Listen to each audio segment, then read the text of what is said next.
Assalamualaikum warahmatullahi wabarakatuh. Kami dari kelas C2 Manajemen, kelompok 2, kami akan menjelaskan dari laporan penelitian kecacatan produk pada kue nastar.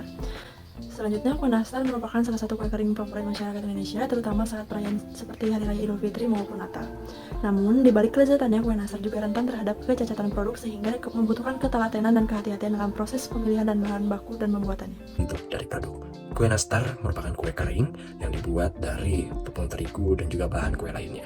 Memiliki rasa manis, asam dari selai nanas, dan juga gurih. Proses produksi kue nastar, siapkan bahan baku seperti tepung terigu, gula halus, kuning telur, nanas, dan susu cair. Langkah-langkah, campur dan uleni bahan adonan hingga kalis, diamkan 30 menit di kulkas, bentuk adonan menjadi bola-bola kecil, pipihkan berisian selai nanas, tutup kembali, oleskan campur kuning telur dan susu cair pada permukaan nastar, panggang nastar dalam oven 150 derajat selama 20-25 menit, hingga matang. Dinginkan, simpan dalam wadah kedap udara dan kemas untuk hadiah atau dijual. Ada beberapa jenis kecacatan yang dapat terjadi di dalam produksi kue nastar. Yang pertama ini ada di adonan nastarnya, bisa terlalu keras, terlalu lembek, bisa juga kurang rasa. Yang kedua ada di selai nanasnya, bisa terlalu cair dan terlalu keras. Yang ketiga ada di pencetakan dan pemanggangannya. Nastar bisa pecah, bisa gosong, bisa juga tidak matang. Dan yang terakhir ada di pengemasan dan penyimpanannya. Nastar bisa lembek, nastar juga bisa tengik.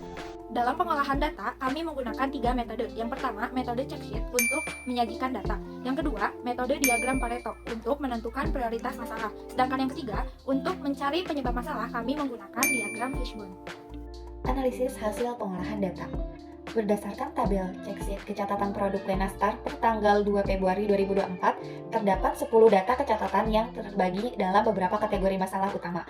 Yang pertama, bahan baku yang tidak berkualitas. Penggunaan bahan baku berkualitas rendah merupakan penyebab utama kecatatan produk. Hal ini dapat mengakibatkan adonan keras, lembek, kurang rasa, dan selai cair. Dan yang kedua, proses pembuatan yang salah. Kesalahan dalam proses pembuatan seperti adonan terlalu keras atau lembek, tidak dibentuk dengan benar, suhu oven tidak tepat, dan waktu pemanggangan yang tidak sesuai dapat menyebabkan nastar pecah, gosong, dan tidak matang.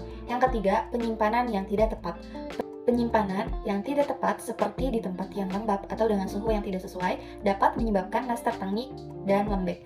Kecatatan 10 data kecatatan, 40%, 4 data disebabkan oleh bahan baku tidak berkualitas. Hal ini menunjukkan bahwa bahan baku merupakan faktor yang sangat penting dalam menjaga kualitas produk. Kesalahan perbaikan masalah. Kualitas bahan baku tepung terigu, kita harus memilih tepung terigu yang memiliki proteinnya sedang, tidak terlalu tinggi dan tidak terlalu rendah. Untuk butter, kita harus memilih butter yang berwarna kuning cerah dan bertekstur padat. Dan yang terakhir yaitu kuning telur, gunakan kuning telur yang segar dan yang memiliki warna kuning cerah. Selanjutnya ada proses pembuatan, yaitu ada proses pencampuran bahan, di mana campurkan bahan-bahan dengan benar dan pastikan step by step. Yang terakhir yaitu penanganan pasca produksi pada penyimpanan kue nastar, di mana simpan kue nastar pada tempat yang sejuk dan kering. Untuk pengemasan kue nastar tersendiri, yaitu memilih kemasan yang baik.